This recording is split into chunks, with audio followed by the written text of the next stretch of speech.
আসসালামু আলাইকুম। আমি আজকে আছি শিবচর থানার একদম শেষ প্রান্তে পদ্মা নদীর পাড়ে।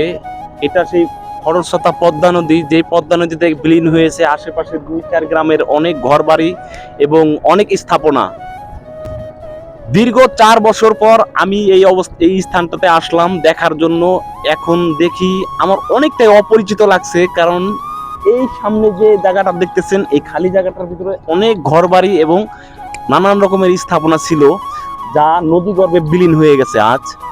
কিন্তু এই পরিবেশটা আমার কাছে অত্যন্ত সুন্দর, অত্যন্ত চমৎকার একটা পরিবেশ।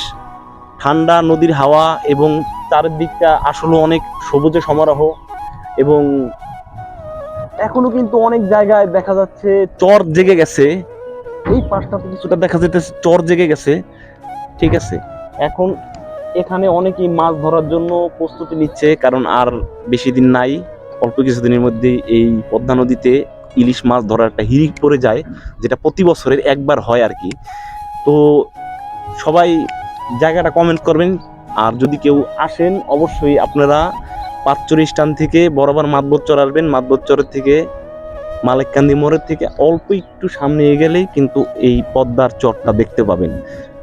তো আসলে অবশ্যই আপনার বিকালটা অনেক সুন্দর কাটবে এবং সুন্দর একটা পরিবেশ দেখার মতো একটা জায়গা। অবশ্যই আসবেন, দেখবেন এবং দেখে আপনারা নিজেই মুগ্ধ হবেন অবশ্য। ঠিক আছে, এখানে কিন্তু অনেক ছোট ছোট হাট বাজার রয়েছে এবং ছোট ছোট টিলার মতো বাড়ি আছে, দেখতে দেখা যায় অনেক সুন্দর।